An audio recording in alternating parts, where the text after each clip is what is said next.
got the looks that drives the girls wild, just a sexy boy. Sexy boy, not your boy toy. Boy, Al. boy. Al.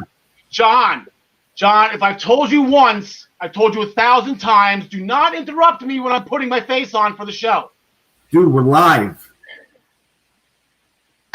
Oh. Ladies and gentlemen, welcome live to the Essential Wrestling Podcast. This is episode 17. It's called EWP X7. With us today, we are a little shorthanded. John DeConnie could not be with us. Tyler's off apparently pulling the George Costanza route, wanting to be an architect.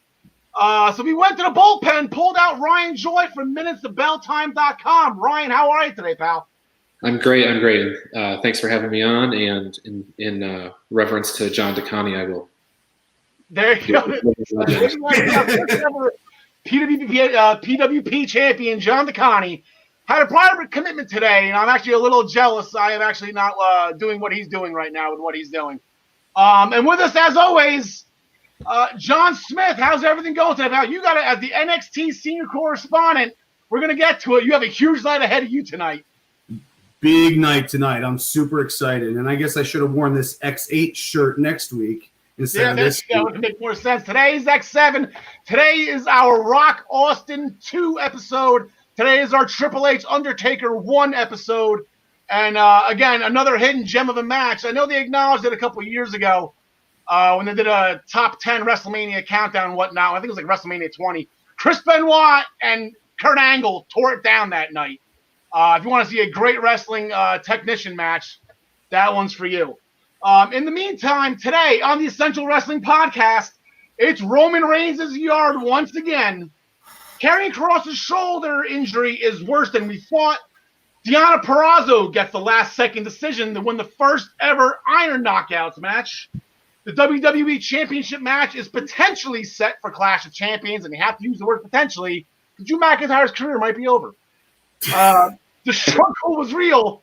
The struggle was real for the champions of New Japan. We're going to get into that. Ryan Joy, our senior New Japan guy, he's going to go everything that happened last weekend with Summer Struggle. We're going to main event the show with making our picks for All Out, which is brought to you by ProWrestlingPick'em.com. Play against your friends. Play against the universe. And you're going to see graphics throughout the entire show. We're going to be making picks of every match this week, not just All Out. Our graphics are going to be presented by Ryan Joy and minutestobelltime.com. He does great work with those, great work with the numbers. The Elias Sports Bureau of Professional Wrestling over at minutestobelltime.com. And then at the end of the show, we have 30 weeks till WrestleMania, boys. I'm excited. I'm debuting my top 30 favorite WrestleMania matches. It starts tonight with number 30, so stay tuned to the end for that one. We're going to curtain jerk the show a little differently today, not with a show, but with actually a magazine, because every year Pro Wrestling Illustrated, they come out with their PWI top 500 wrestlers of the given year. I know their time frame is from July till June, so it was July 2019 through up until this past June, so anything recent really doesn't count towards it, because the public's the issue, right? It takes a couple months to publish magazines. But there was a lot of hooting and hollering and going that Jon Moxley was named the number one wrestler of that time frame. The PWI 500 number one ranked wrestler is the AEW champion, as well as the IWGP United States champion. Becky Two Belts himself, Jon Moxley. And to round out the top five, Adam Cole, throughout that time frame, he was NXT champion the entire way. Chris Jericho put a company on his back. He's going to give him number 3. Drew McIntyre has had an amazing 2020. He has not lost yet. A Royal Rumble victory, a domination victory over Brock Lesnar at WrestleMania in the main event. And then at number 5, Tetsuya Naito, who's also Becky Two Belt himself once again. He spent the majority of that year as the IWGP World Heavyweight and Intercontinental Champion. Gentlemen, John Smith, I'll start with you. I know we're kind of new to this PWI thing. We're kind of bringing you to light on everything. What are your thoughts on this? Yeah, I mean, I've always taken a look at what the top 5, top 10 were every year. It's just, it always seems so arbitrary to me. And, when it comes down to it, ultimately, it's, the opinions of the writers themselves. So, it could be whoever. But I mean, if it was me, AJ Styles would be number 1 or at least top 3 every year, just be based on skill alone, because I think he is the best wrestler in the world. So, I congratulate Jon Moxley. I think that he had a great year, and he cuts a hell of a promo. He can work a match with anyone. It's nothing against him. I just I think AJ Styles will always be number 1 to me. Yeah, like I said, this is 100% completely opinionated. Ryan Joy, we were going over this. Here's the criteria for the PWI 500 and their ranking system. It goes by win-loss record, technical ability, influence on the sport, which again, Moxley and Jericho starting a new company. That's big. Success against the highest grade of competition, success against the most diverse competition, and last but not least, activity. I believe that means that Jericho and Moxley got bunk beds, and therefore they have more room for activities. Well, Step Brothers reference. All right, see, we're starting off strong here in episode 17 with the Step Brothers reference. Ryan Joy, your thoughts on the top 5 before we dip a little deeper into this? Yeah, I mean, when you look at Jon Moxley, he actually had a heck of a year going from just July to June, starting off with he entered the G1. That automatically, that was like 10, 12 really good matches. Dropped one to Toriano. And then he has this year in AEW, he's 15-0 in singles competition with AEW, 3-0 in singles competition in New Japan. He had the IWGP United States Championship twice during this time period. In terms of like variety of opponents, yeah, he's faced Lance Archer, all these guys. If you're not going to put that title on Jon Moxley or AJ Styles, who are you going to put it on? I think that he's the clear favorite for number 1. I think for this time period, I completely agree. I'm not, again, Styles, there's always going to be an argument for AJ Styles. I mean, there's going to be an argument for a lot of these guys. I mean, how do you argue Adam Cole, who had probably all 500 of these guys? He was the only one that was a world champion or a brand champion the entire 365, because he won it on June 1st when the thing started on July 1st, and he held it all the way through, right? Or actually, maybe he lost it. What was the bash? It was July. It was July. So July 4th-ish, right? So rounding out the top 25. Here's 6 through 15. Kazuchika Okada. He's always near the top. I see on the screen. Not sure if that was Ryan that walked away. I thought John Smith walked away. We saw Cody's name there at number 7, but Cody's had a heck of a year. Seth Rollins, Kofi Kingston got a lot of love. He was the WWE champion when this time frame started. And there's AJ at number 10. Keith Lee, who spent this duration in NXT, even though I have him listed as Raw here. We all know the year he had. Brock Lesnar somehow qualified, but he's main event and he's world champion. He's always up there. Kenny Omega, Roman Reigns, Nick Aldis. Kenny Omega with a 13-star performance on this list. Then Nick Aldis, the NWA champion. Roman Reigns, we'll get into in a little bit. And then rounding out the top 25, we got The Fiend with Kota Ibushi. The Ring of Honor champion, Rush, comes in at 18. Braun Strowman had a great year with the WrestleMania championship win. The MLW champion, Jacob Fatu. Will Ospreay, MJF, who's undefeated in singles action. Aleister Black, who's had a phenomenal year. Ryan Joy, real quick, what was Aleister's record again? I believe he's 23-3 or something like that. 23-3. The guy just goes out and kicks people's heads off. Kento Miyahara, if I said that right, from All Japan Pro Wrestling, not really too familiar with him.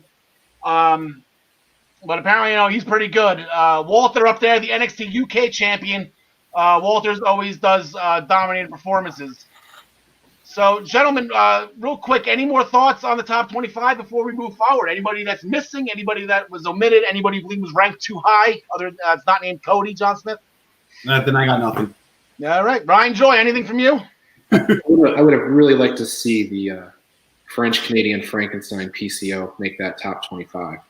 I think he just missed it. Yeah, I think, yeah, he was around there if I remember correctly. I don't have the list memorized just yet, but I did do a little searching. You know me, when I'm looking at a list, I look for a couple things, and the top thing on my list is I'm looking for Jersey guys. I'm spying Jersey guys here. So here's New Jersey's representatives in professional wrestling. Jay Lethal coming in on the highest. He's our top guy. He comes in at 86. Ace Austin was just main evented Slammiversary. I believe he was X Division champion too during this time frame. Comes at 94. Joey Janela, Sonny Kiss from AEW. Then you got Rhett Titus, Cheeseburger, 441, just made it. And then I forgot Robert Stone was in Jersey. He didn't make the list, but I keep on forgetting he had that Jersey Shore gimmick with the bromance with Jesse Goddard. So yeah, he's Jersey. Hopefully Robert Stone will get some ring action. We'll get in there next year. Two more things I want to bring to everyone's attention real quick before we move forward. There was a gentleman that we talked about on an episode or two. We didn't know the guy. Maybe had a little bit of fun at his expense. But I wanted to let you know that there's a gentleman that I want to bring everyone's attention. Here are the wrestlers ranked just below him. So this gentleman got ranked higher than Hiroki Goto, Damian Priest, Angel Garza, Christopher Daniels, Frank Kazarian, Buddy Murphy, Timothy Thatcher, Jordan Devlin, Masato Tanaka, which is a nice name. I haven't heard that name in a long time. I'm glad he's still wrestling. Tai Chi from New Japan, who's great. Eli Jake, Kyle O'Reilly, Chad Gable, Eddie Dennis, Ilya Dragunov, Cesaro, Evil, Eddie Edwards, Cameron Grimes. This gentleman right here came in at 106. You guys have to watch out for the Warhorse, pal. He has had a phenomenal year. He's coming. He's already ahead of all those guys. He had a phenomenal match with Cody for the TNT Championship. So keep your eyes on the Warhorse. And then finally, one more thing I got to bring to his attention. Now, I don't know the answer to this. What is the biggest jump in the PWI 500 history? But I'm making a bold prediction right now as we speak. This guy has come out in this time frame. He's come out guns a-blazing. Last year, if I can see this, he was ranked 400 and something. I'll have the number on the graphic segment. We'll look for this guy to finish next year as number 1 on the PWI list. Number 405, Rohit Raju, will make the biggest jump in the PW 500's history. Do you believe in miracles? Yes. Okay, switching gears from the PWI 500, we'll probably talk, maybe we've got that again. What's 17 plus 52? Maybe episode 60-something? I don't know. But this past weekend, WWE had their second of, I guess I'm going to say a home-and-home series, right? That's what happens when you play each other back-to-back pay-per-views. I've never seen them do that before. This is news to me. But they had Payback on Sunday night. And Roman Reigns, the relationship with Paul Heyman, which we can get into in this as well, but to me, it has already paid off. Heyman didn't have him sign the contract till the last minute. He let Braun and Bray destroy each other and the ring before he made his way down. Heyman held him back, then gave him the green light to go. He wrecked everybody and left as a new Universal Champion. Ryan Joy, you can start us off on this one. Your thoughts on Heyman, your thoughts on the match. Roman's, again. I mean, I think Paul Heyman said in one of his interviews, his resume speaks for itself. I think it's such an interesting pairing when you have Roman Reigns, who's always been kind of he can talk, right? Brock Lesnar never spoke, so matching him with Paul Heyman was a great combo. This just seems deadly. I mean, watch out on roster. I don't think anybody's touching it. Yeah, what did Roman say? He guaranteed he'd show up. He promised he was going to wreck everyone and leave, and then the fact he's going to win a Universal Championship, that wasn't just a prediction. That was a spoiler, John Smith. And right when he said that was just a prediction, my jaw hit the ground. I was like, no way. Yeah, I was flabbergasted. I couldn't believe what I was seeing. And then, Paul Heyman says, and you could believe that or whatever. And then I still didn't believe that, and I still kept my pick as Bray Wyatt. But Jeez, why is Roman getting this belt right away? I don't know. It doesn't make much sense to me for the Fiend to just have it for a week, like a transitional kind of thing. But I mean, I'm a Paul Heyman guy, so I'm interested to see where it goes. Yeah, I know a lot of people are Paul Heyman guys. My wife, my beautiful bride, who loves Roman Reigns more than anything else in this world, she threw something at the TV because that's how much she hates Paul Heyman and how upset she was that Roman Reigns is now with him. This is, it's funny how, we're making the reference to WrestleMania 17 at the top of the show. This is Austin McMahon. Yep. This is I put that on the same. My jaw hit the ground when that happened all those years ago. We're coming up on 20 years on that. And now we got Roman and Paul E. And yeah, you gotta feel like a feud with the Fiend is gonna be what comes of this. I'm sure the Fiend's gonna want his belt back. And we're gonna go forward with this. I know the Clash of Champions is in a couple of weeks. Maybe something will happen then, or something happen this Friday to give us a little more information. But wow! Let me just mention that was some great heel on heel action. John, I was with you that night. We watched the show together. I saw the grin on your face. I believe you licked your lips once or twice. I'm not sure if you realize that or not. I had the couch pillow on my lap. Keith Lee, very impressive debut against Randy Orton, Ryan. Yeah, RKO evaded the RKO and went right into the Spirit Bomb. About a 6-minute match, I think, and it's great to see Keith Lee get a victory over Randy Orton that quick, and then Randy Orton bounced back the next night. So no pain for Randy Orton. Excellent victory for Keith Lee. Yeah, very good. And John, I can't remember the name of what Keith Lee's finisher was. It's the NXT. What's that? The Spirit. Oh, you're talking about the one that was in NXT? Yeah, he had him up like the Death Valley Drive, but then he flipped him up into like a jackhammer.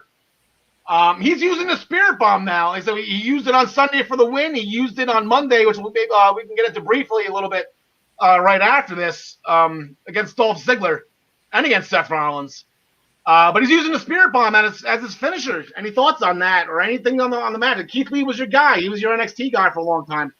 Yeah, he's. It was a hell of a match. Randy Orton doesn't take a Claymore the week before, but then he goes and sells the Spirit Bomb for us. I don't know what that's all about. Make him a star. But this has Randy winning the title written all over it, though. Like, yeah, I got your guy over, and now you give me what I want, and you're giving me the title at Clash of Champions.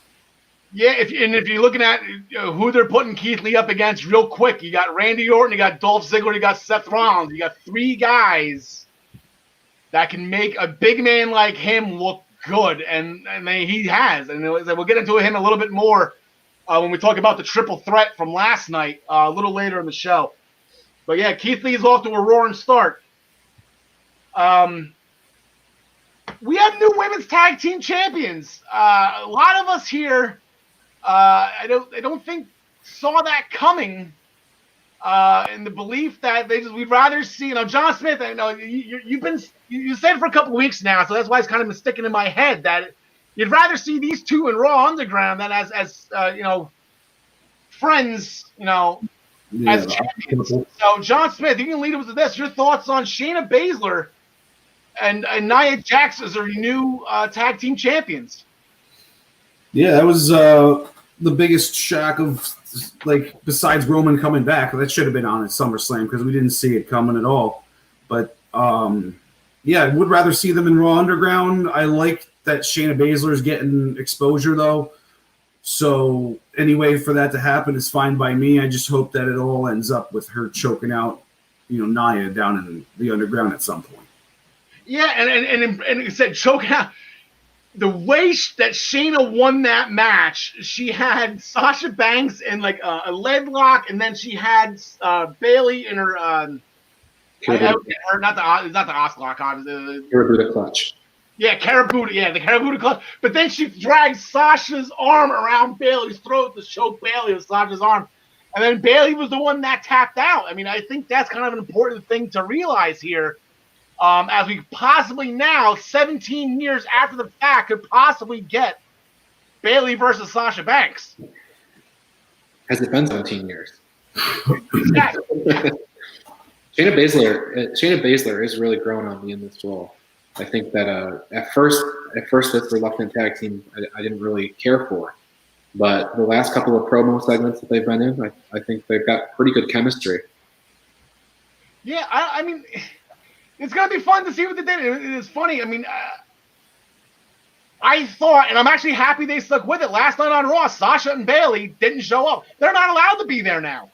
Right. They don't have those belts, so they can't. I thought maybe they'd just come in and run in and be like, "Oh, we're above," but they followed the rules. They did not show up last night on Raw, so it'd be fun to see if Shayna and Nia run over to SmackDown, or even have some fun with the NXT girls down there. I mean, it'd be fun to see what they can do. Even, I mean, you don't want it to go too long here.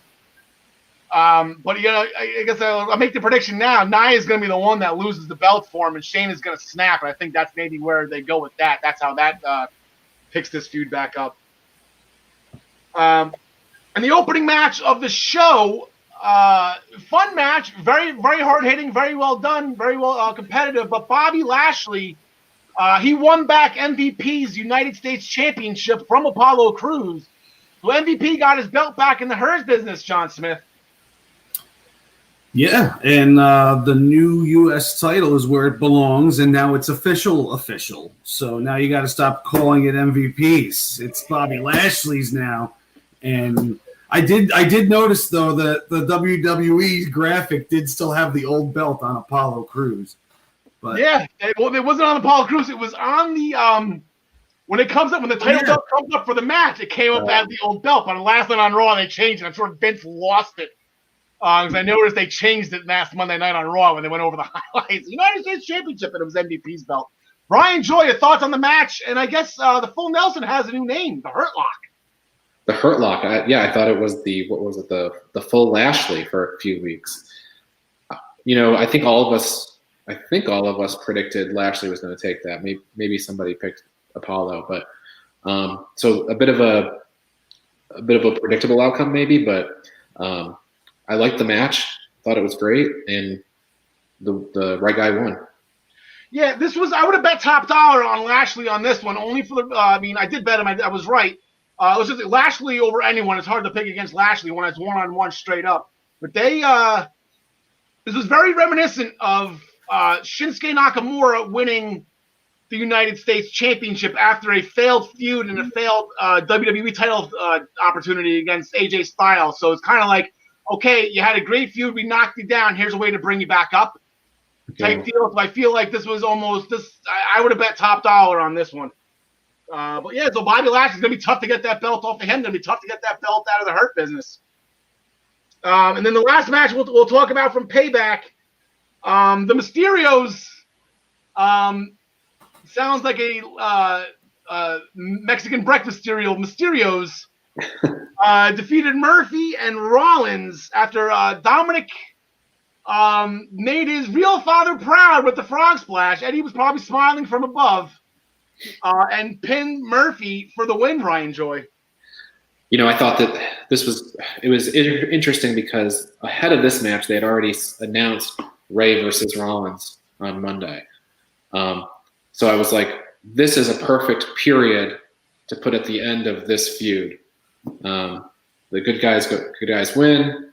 We're all happy. It's over. Then transitions to a little bit more, but I think it's over now. Yeah, I think the exclamation point is put on. Apparently, like I said, who knows if this is true or not? I don't know if separated torn triceps are starting to be a little contagious in WWE. But apparently, Ray's got a torn tricep. That's why he was held out last night. So, John Smith, I guess your thoughts on the feud, your thoughts on Dominic. Again, this was match 2, and we'll talk about match 3 in a little bit. Yeah, well, I mean, he seemed legit again. You know, I was happy with the way he looked in that ring. I just, you know, I don't like that he's using the frog splash. He doesn't really pull it off that well, in my opinion. He's a taller guy. I know he's like going to his roots with the lucha stuff, but I think he needs to put on a little weight and do some more ground-based stuff and still hit the 619 and maybe a couple other high flying things here and there. But yeah, I mean, between that and then his match on Raw, I think he looked pretty good. I think it's weird. He does the 619 from the left side. I still can't get used to that. Yeah. You know, it's a right-handed world. Every once in a while, you see, like the Miz, or you'll see Tony Nese, and there's a bunch of other, MJF. I think is lefty. And you see all of a sudden a left-footed 619. It just throws me off. But yeah, but Dom's doing well. I would like to see Dom. That he's so young. It's almost like he's still got a baby Huey body. Like he's got to grow into it, and he's going to eventually. If he's this is the career and the life he chooses. He's starting young. He's like Randy Orton. He's starting young, and he's got the world in front of him. So hopefully, he capitalize if this is what he wants to do. If the love's there, I mean, he's the only one that can hold himself back. And the other match is Matt Riddle defeated King Corbin after the bro to sleep, followed by the floating bro. Apparently, Bro Derek got the night off. You don't need Bro Derek to beat King Corbin, apparently. Riddle was singing in the back after his victory, which was pretty funny. Thinking the feud was over, but Corbin jumped him again, so to be continued with these two guys. Big E defeated Sheamus after the big ending. And then on the kickoff show, the Riot Squad defeated the Iconics. We'll get into more of them later, as I am extremely upset and cried myself to sleep last night. Rewinding before Payback. Oh, I'm sorry. Before we go forward with that, here's how everybody did with our Payback picks. Tyler, look, everybody. It's Tyler. Tyler throwing up a perfect 7-0 on Sunday night. Very impressive, getting the 5-point bonus. Brian and John DeConnie both went 6-1, I believe. You both had Sasha and Bailey. Ryan, is that correct? Yeah, that's right. Yeah, John came in style with 5-2. I just took it on the chin. I got black masked, and I apologize for that 3-4. Woo! I gotta be better. Gotta be better. Somebody just told me once I gotta be better. Right? Rewinding to Friday night on SmackDown. A lot of stuff, some other stuff went on SmackDown that was not involved with Payback, and that's specifically the Intercontinental Championship. That just whatever. It's Friday night's championship. We'll just leave it at that. Jeff Hardy put out an open challenge that he later said after AJ Styles interrupted, and it was open to everybody not named AJ Styles. So Styles is freaking out. He's not medically cleared anyway. He sat at commentary and had a hissy fit like a 5-year-old, which was absolutely hysterical. That Jeff Hardy's working the system or whatever he was complaining. But he ended up fighting Shinsuke Nakamura, which was a lot of fun, John Smith. Yeah, that was a heck of a match too. I mean, we've been seeing a lot of good wrestling the past week or so. I'm not happy that Jeff Hardy's champ, but I mean, he puts on a heck of a match. So, him and Nakamura, I don't think I've ever seen that before. So that was a good one. Yeah, I believe I think they did fight for something. They had something for the U.S. title a couple of years ago. They had a quick, I don't know, it was one match or whatever. Cole mentioned it. I couldn't think of it either, and I'm thinking like, wow, I haven't seen that. I don't think I've ever seen this before. Cole mentioned it, but I guess that's what I get for listening to Michael Cole. I guess you're supposed to tune him out, right? Exactly. But then post match, Ryan. Oh, let's go! Sami Zayn has come home, our real Intercontinental Champion. Ryan Joy. I was there in the building when Sami Zayn won that Intercontinental Championship. The Intercontinental Championship that he never lost. Never. And I think he has a legitimate claim. I think let's get the ladder ready. Let's go. That's exactly where I was going, because AJ's involved in this too. And the last time we had a situation like this, I mean, I believe it was 1994. Shawn Michaels got injured, dropped the Intercontinental Championship, but he came back on TV with it. And that was the infamous ladder match at WrestleMania 10 with both belts hanging.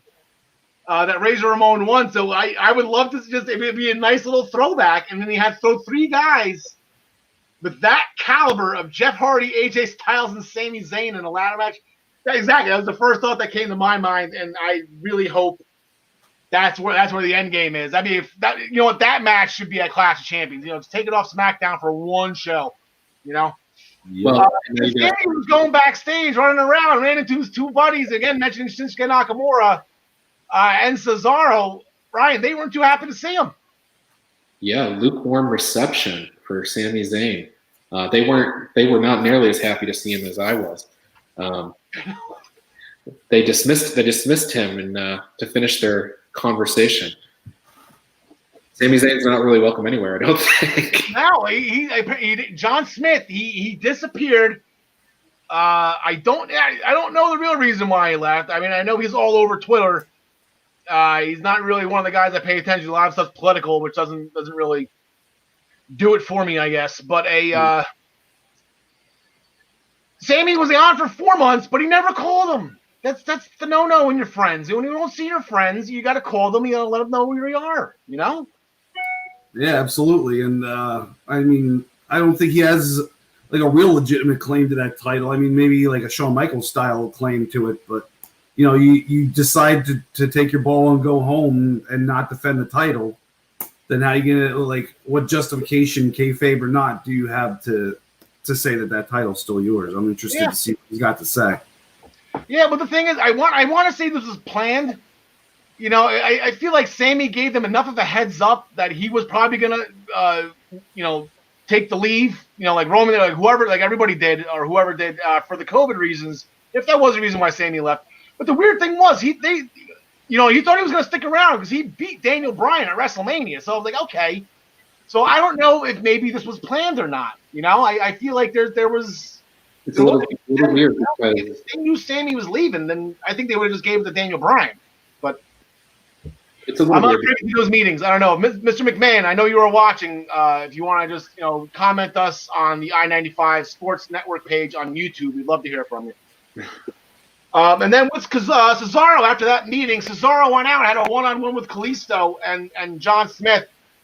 Kalisto told the Lucha House Party to stay backstage, and they did not listen. No, they didn't. And I'm interested to see who ends up the heel. I guess Kalisto's going to be the heel, but he's the best of them, so he's going to be the one getting cheered once there's people back in the ring or in the arena. So I guess this is the time to turn him heel, because he's going to be the one getting cheered otherwise. But yeah, that was a good match. You can't really hate a Cesaro match. You can't dislike a Cesaro match. He's He's the exact he's what wrestling should be. I don't know what the heck they're doing. I mean, yes, he's tag champs with Nakamura, but I think by now he should have been much, much more. Yeah, and as great as Cesaro is, John Smith, to bring back the PWI 500, guess who was ranked ahead of him? That's what I'm saying. That's why this list doesn't really mean anything to me. I don't think you've seen enough Warhorse matches, John. I don't think that's a fair assessment. You watched one match in a 10-minute documentary. I don't think you're. I don't think any documentary that killed it justified. Yeah. But yeah, Kalisto I think he was doing some stuff, Ryan, that I had never seen him do before. He's got some new moves in the arsenal. Yeah, new moves. He also looks trimmer, which is tough to say for somebody his size anyway. He's not been taking his time away lightly. It's clear he's upped his game, and we'll see what happens. Maybe we have he played to an injury, so he needed to rehab to get back into the ring. And he was gone for a while. I miss Kalisto. I like Kalisto. I'm interested to see what a heel Kalisto can do. We've never really seen him in this type of role before. It's always in NXT, he was with Sin Cara, and there were the baby faces, and then all those great moves and great matches he had as United States champion as well. He's former U.S. champion. Fast forwarding the rest of SmackDown, Alexa Bliss went back to the pigtails. I loved it, but she had the little dreadlock coming down that apparently Nikki Cross noticed, questioned her about it, and Alexa Bliss did not respond well to that and broke the coffee mug that Alexa gave Nikki when they first became friends. So, and then as we saw at Payback, Alexa was paying very, very close attention to that triple threat match when it was just Bray and Braun in the ring. So it's going to be interesting to see. I guess you can't. Am I wrong? Okay, but maybe not going to fast forward this. Can you dump? She's not going to be Sister Abigail, right, Brian? No, I mean she's Twisted Bliss, right? I mean she can't be Sister Abigail. No, Sister Abigail is. Yeah, it's already part of Bray's universe. I think that this has to be a new character, somebody who's been impacted by the Fiend's presence. Yeah, John. Any thoughts on this? I mean, I guess technically the soul of Sister Abigail could, envelop her or something like that. I just like it seems like this is going to. What's that? I said, sure. If we're talking technically, that's definitely yeah. But oh man, I lost my train of thought now. They have the Fiend or Bray Wyatt presumably is going to be leaning more face, but then Alexa seems like she's going towards the heel thing. So if you put them together, because I mean it seems like the Fiend versus Roman's going to happen, and when they're not going to give us heel on heel action all the time, Yeah. Yeah, it's gonna be fun to see where all this goes. They said SmackDown. He said you got Roman back, you got Sammy back now. I think all they're missing right now is an Uso and Daniel Bryan, and I think they're back at full force here. So like SmackDown's gonna be really good coming up, and I'm looking forward to it. Matt Riddle pinned Shorty G. Bro Derek was actually in that match. Matt hit the Bro Derek on Shorty G. Then Corbin set up. Then Corbin jumped or tried to, but missed. Tried to jump Riddle and missed. Post-match, that set up for Sunday, which we've already said Riddle won. Braun Strowman beat Drew Gulak in a matter of seconds. That was the unnecessary power slam that Drew Gulak took in the Retribution invasion. And then in the main event, we saw Big E and Heavy Machinery defeat Sheamus and Miz and Morrison. Sheamus doing a very good Bad News Brown impersonation and saying, "Screw you guys, I'm going home." As he left Miz and Morrison hung out to dry to take a big ending, a caterpillar, and whatever was involved with that match. So last night on Raw, post Payback, we had somewhat of a mini tournament to determine Drew McIntyre's potential opponent for the Clash of Champions. At the end of this month. We are now in September. I don't want you to wake me up when September ends, guys. There's a lot going on. There's football, there's wrestling, and for the first time ever, there's Stanley Cup playoffs, which, you know what, we have a big game tonight, us Long Island fans. So they had a mini tournament with a couple singles matches to be where the winners competed then in a triple threat when the winner gets Drew McIntyre. Presumably, if Drew McIntyre is medically cleared in time for Clash of Champions, and they hit that point very hard last night that McIntyre might not be ready to go after those 3 punts from Randy Orton. We saw Keith Lee. He beat Dolph Ziggler in a great match again. Dolph, if you want a guy to put another guy over, Dolph's the guy to do it. And Dolph getting flopped around. He got tossed. And then he succumbed to the Spirit Bomb for the win for Keith Lee. Randy Orton defeated Kevin Owens real quick after Aleister Black jumped Kevin Owens pre-match. Owens hit an RKO after Owens was already hit with a black mask. So that was an easy match for Randall. That's he advanced. And then Seth Rollins defeated Dominic Mysterio, who's filling in for his father after said Ray has suffered an apparent tricep tear. And then So Dominic's already getting WWE Championship opportunities. So, John Smith, your thoughts on these 3 matches before we get to the triple threat? I think they all went the way that I thought they were going to go. When I saw the 3 matches announced, I thought that those 3 men would win, and then I thought that Randy would pin Keith Lee, kind of as like I got you back for the night before in the main event. But I'm always fine with Rollins' shoulders on the mat and him looking at the ceiling. So yeah, the matches were good. I mean, Dominic versus Seth, we've just seen it twice already, so that was really nothing new. I like what they're doing with Kevin Owens and Aleister Black because they're both freaking awesome. I love that matchup. Yeah, the two of them, like face Owens versus heel Black is going to be awesome. I just wonder what's going to happen when heel Aleister Black crosses paths with Seth Rollins, because he's the one that did that to his eye, you know? Yeah, it was Buddy Murphy, actually. Well, it was at the instruction of Seth Rollins. Yeah. And speaking of, and Buddy, is that the life is not well. Seth Rollins was not happy, Ryan Joy, that Buddy Murphy lost that match at Payback. And he just berated him and just smacked him right in the back of the head as he was leaving. I have to do a callback here, because our SummerSlam show, you asked me at the end of the show, Ryan Joy, what are we never going to see coming? And I said, no, Murphy's going to turn on Seth Rollins. Well, here we go. I'm a couple of weeks late. It's okay. Was kind of turning on Murphy, but I think the writing's on the wall there, and I do think that Aleister Black heel might have to face a face Murphy by the time this gets going.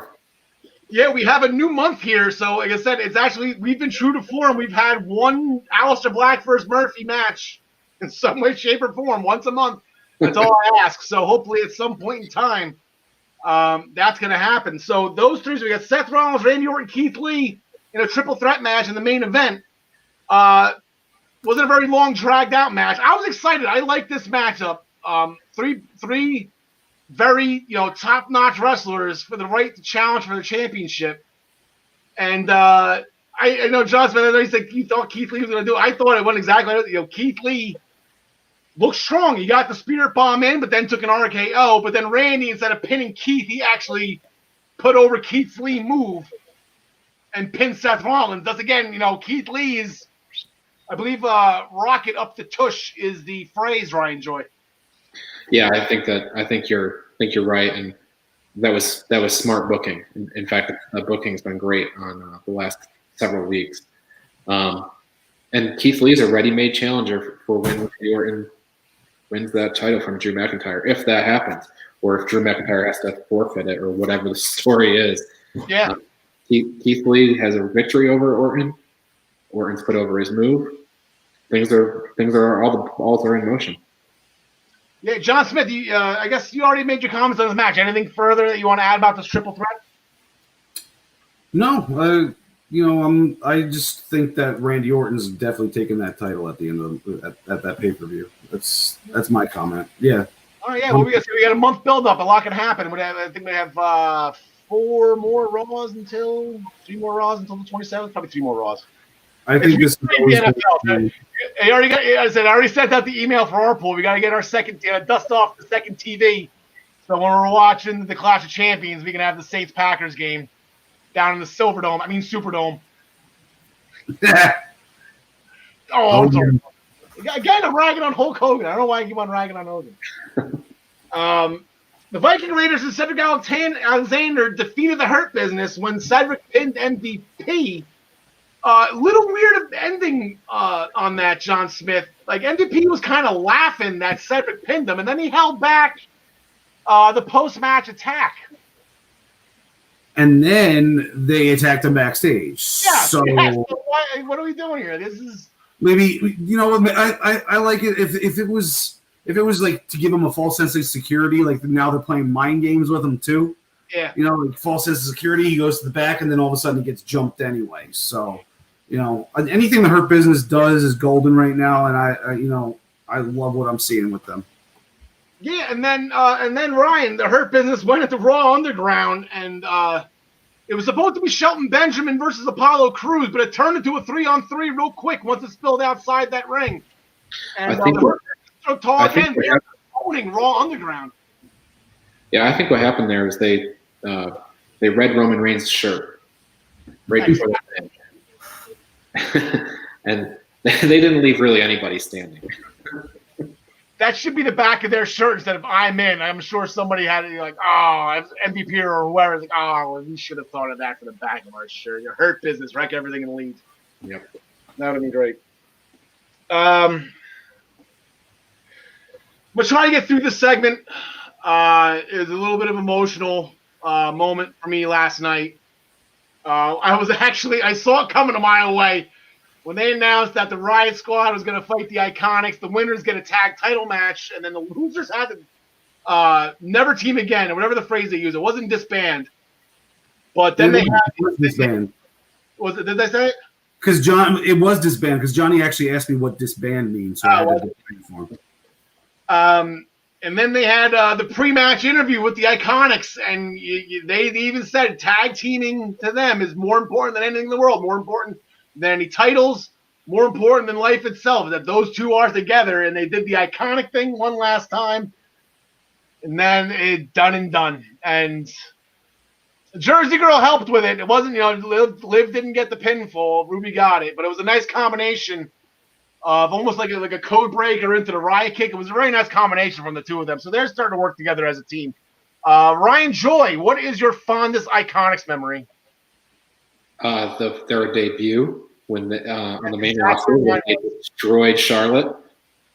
I mean, I don't know that they've had as great a moment since then. But that was awesome. And I know they won the tag titles, but that was a better moment. Yeah, they came in hot. They wrecked Charlotte, and then that opened the door for Carmella to cash in Money in the Bank. And that was the night after she beat Asuka. Like, Charlotte was at the top of the world. The Iconics knocked it down a peg. John Smith, your thoughts on the match, on the Iconics? Or even, how about this, the potential? You got the Riot Squad, and they're going to be up against Nia and Shayna. They earned that right. Yeah, they did. I don't think they're going to win the titles yet. Or, I mean, it all depends on when the match is. If it goes till the end of the month, then we can build up the tension between Shayna and Nia during that time, and then they could win it. But if it's next week, I don't see them winning it. Yeah. As far as the Iconics, that would probably be my favorite Iconics moment too. So I'm not going to say that. I'll say every time Peyton Royce makes an entrance is my favorite Iconics moment. It's a perfect 10, John Smith. It's a perfect 10. Yes, it is. And then Billy Kay was the one that got pinned. You fast forward to later in the night, the Iconics, like Shane was trying to pick him up. Hey, why don't you come to Raw on the ground? We'll put a smile on your face. And then that Jessamine Duke made her Raw on the ground debut. She whooped somebody. Marina Shafir got in. She whooped somebody. Then they eyed up the Iconics, and it was like, okay, one last hurrah and Raw on the ground. And Peyton Royce just took Billy, threw her right into the Lions 10, Ryan Joy. And Billy didn't last too long. I guess we know who the heel and who the baby face are going to be after this. That's brutal. That's brutal. We can no longer be a tag team, and I'm going to send you into Jessamine Duke and Marina Shafir. Yeah, well, that's what you get for being pinned. That's what you get for being pinned. It was Billy Kay's fault they're not a team anymore, John. Oh, my gosh. Iconic. It was very iconic. Also on Raw Underground, Riddick Moss defeated Titus O'Neil. Titus had a couple matches before that. He actually looked pretty good when shoot wrestling, if you want to call it that. So that was pretty cool. And then Mickie James confronted Asuka. She wants to be the next challenger for the Raw Women's Championship. For those, I know, John Smith, you put all the NXT matches into the site. You had to run across NXT Toronto. You had Asuka defending the NXT Championship against Mickie James all those years ago. That was a pretty good match. So hopefully we'll get to see that. But then Natalya and Lana, they came out because they've been chasing Mickie James around. Mickie got the mid kick on Lana in a one-on-one match for that win. But it looks like we're building towards something here. I don't know if it's going to be Asuka versus all three of them. Hopefully we just get the one-on-one out of it. And then R-Truth won, I believe we're up to number 37 now, Ryan Joy? 37? What's that? 38? 39. Wow. See, my whole thing, he won it in a parking deck, which is very original. I like that. They made Tozawa get out of the car because he couldn't get into the building and rolled him up. When the day happens, I'm ready. I'll put big money down on it happens. When R-Truth goes into the Hall of Fame, if the 24/7 belt is still around at that point, whoever's the champion should just go up on stage and lay down, have R-Truth pin him one last, and then have R-Truth retire the 24/7 championship into the Hall of Fame with him. I think that'd be a perfect way to go out. Shout out to Akira Tozawa for driving Trent's mom's minivan into the parking lot. And sir, who are with you? These are my ninjas. And then we have one last John Smith. I know you like these type of matches. You mentioned before, we've seen them every once in a while. A tornado tag team match between Angel Garza and Andrade and the Street Profits. That was interrupted by Retribution. Retribution had the weekend off. They didn't show up on SmackDown or Payback. But they got in there, and some things happened that are a little jaw-dropping. Angel Garza running, and Zelina Vega. Yeah, he's turned out to be the classic coward. I mean, I don't know where they're going. I don't know if they're going to break them up yet. I don't know who Zelina would end up with. They just need to. I'm sick of the Retribution thing now, and we need to know who it is. And it's not like fun anymore. We're not wondering anymore. We're just like, come on now. Yeah, and then even like there's the internet rumors, and I'll pull up SpongeBob for this one.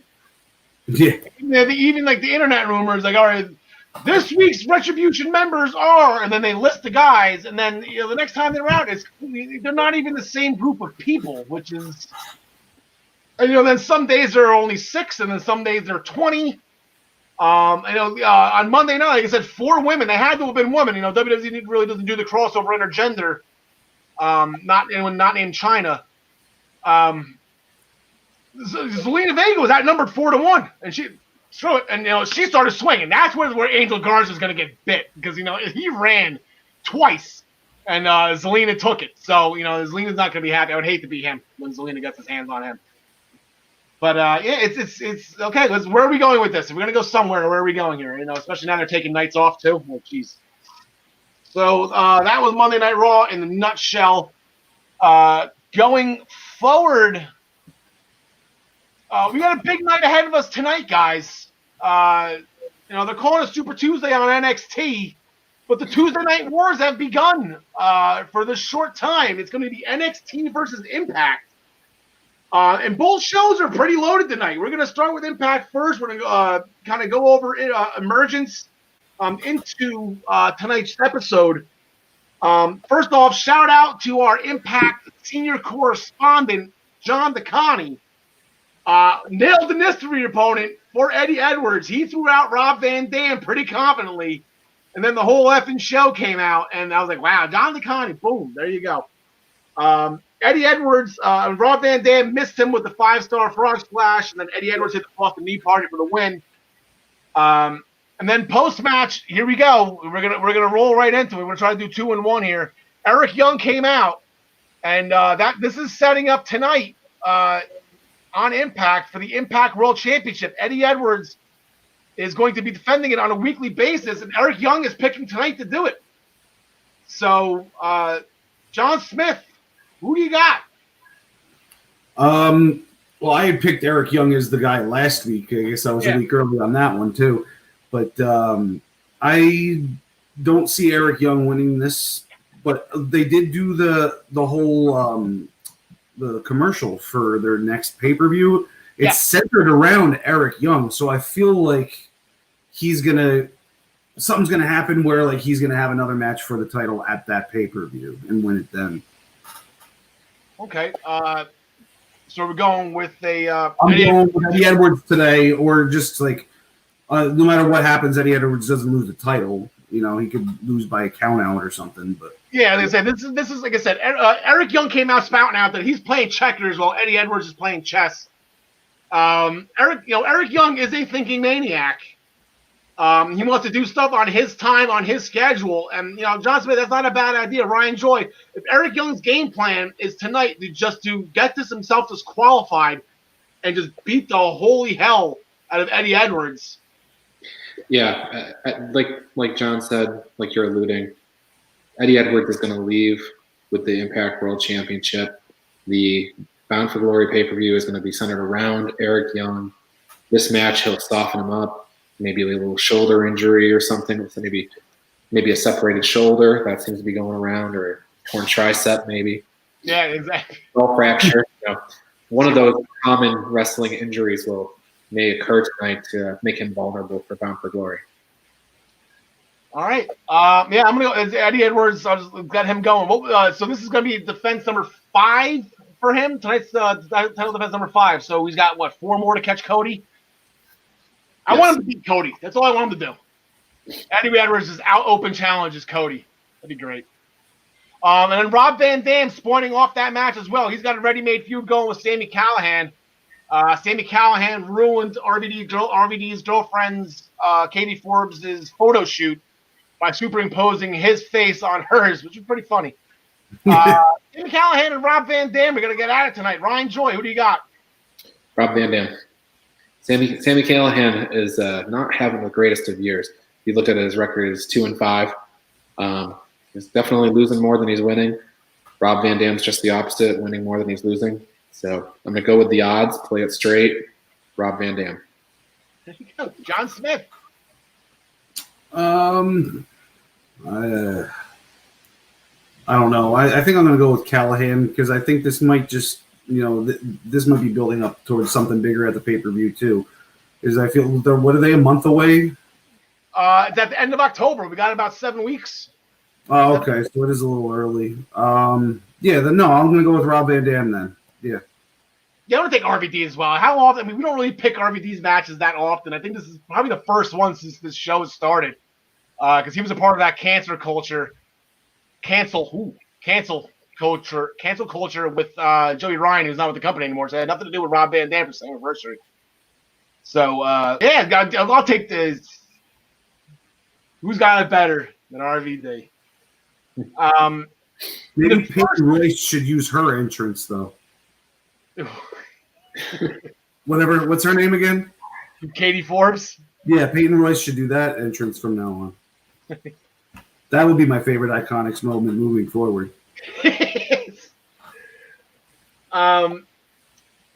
The Impact Knockouts Championship was defended in an Iron Knockouts match, 30 minutes. Get us ready for tonight. That's fun. We got back-to-back Iron Man matches.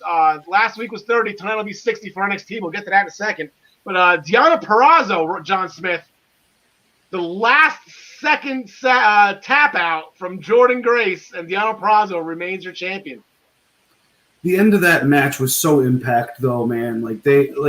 Jordan Grace got the tap out, and the referee made her separate until Purrazzo was able to stand up to restart the match. But then when she taps out Jordan, she goes right back for it and starts beating her up on the ground again. She didn't have to wait for Grace to get up.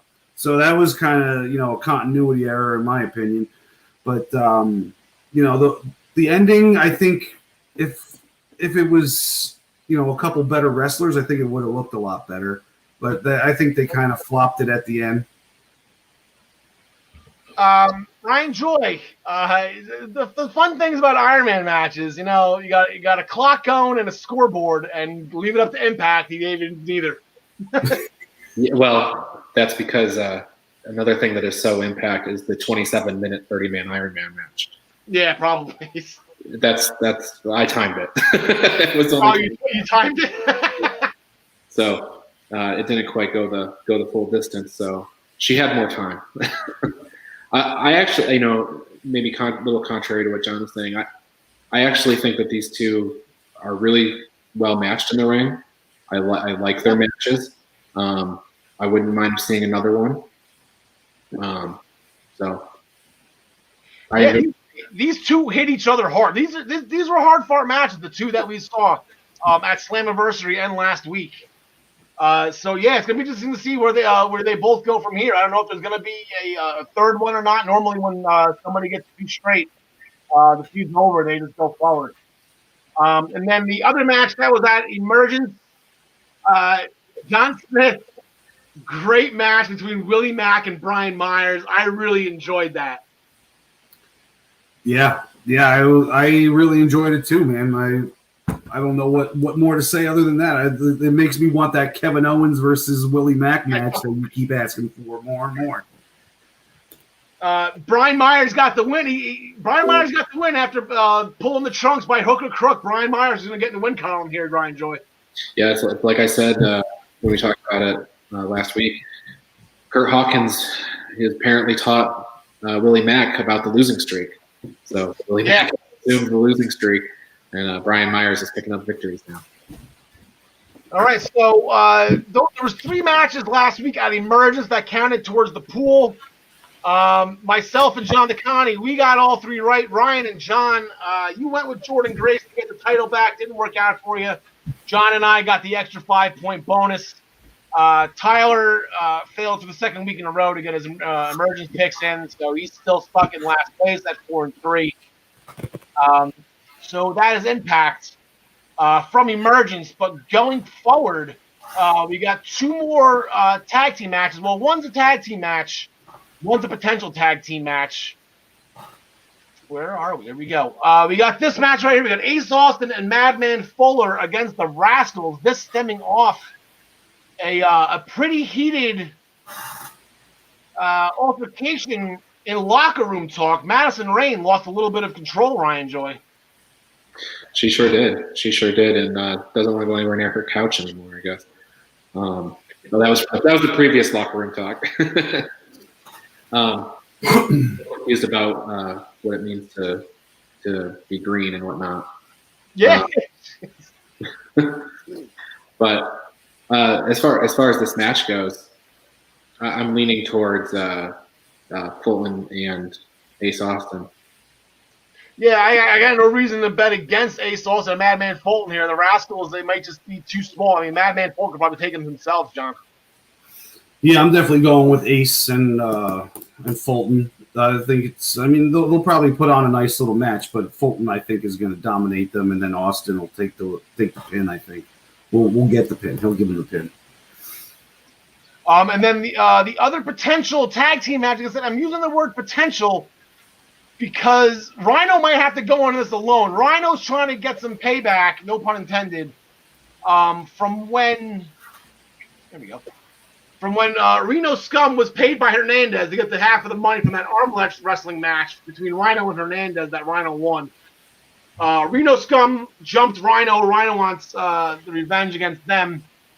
Rhino's looking. He has a tag team partner who's been on Twitter with the hashtag Heath for Impact. We're hoping that tonight is the night and that Rhino doesn't get hung out to dry, John.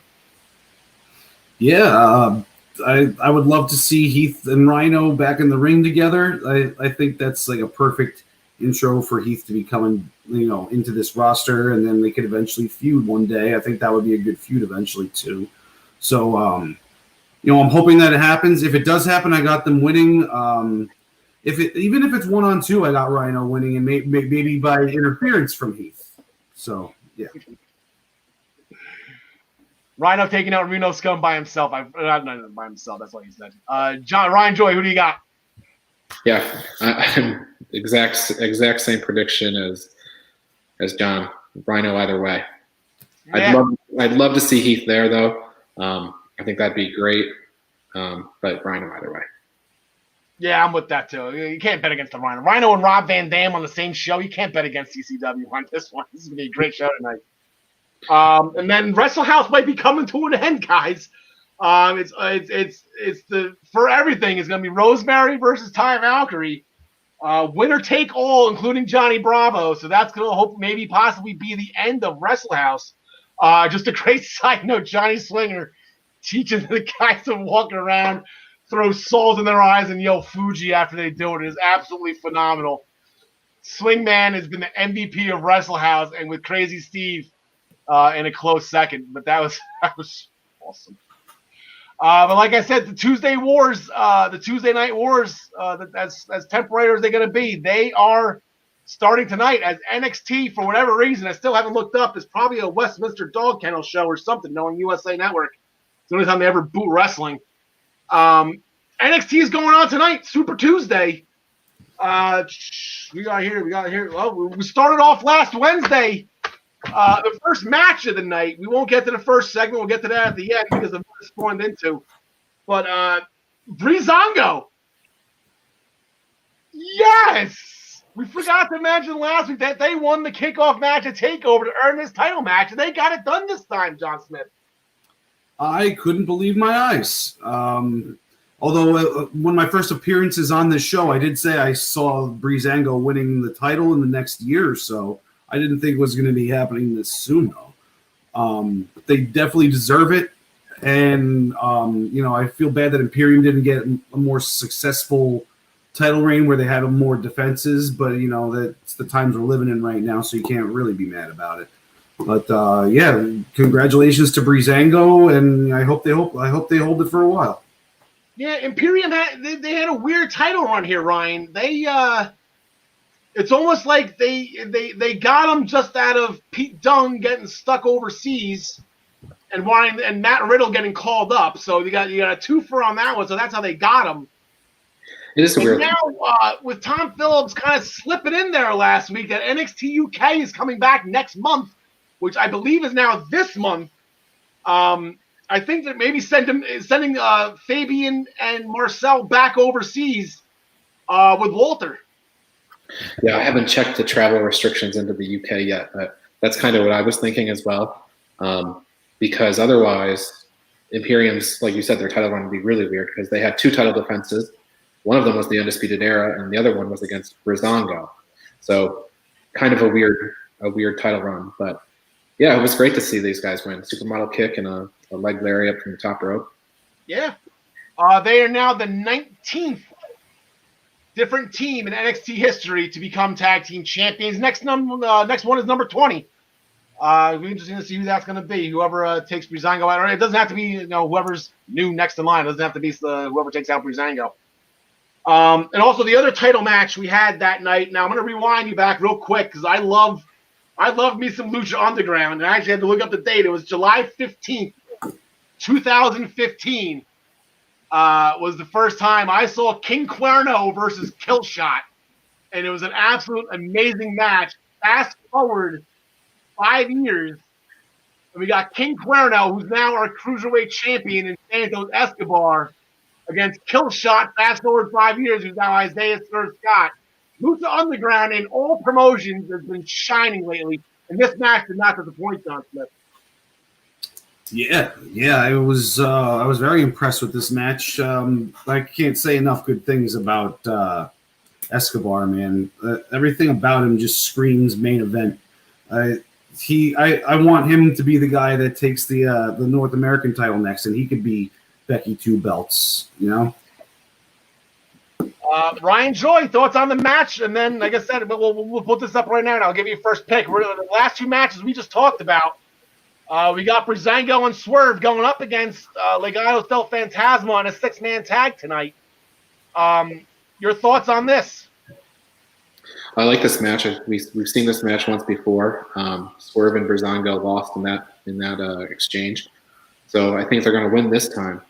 But it may depend on whether or not Santos Escobar brings his loaded mask to the ring or not. That's how he beat Swerve Scott. Yeah.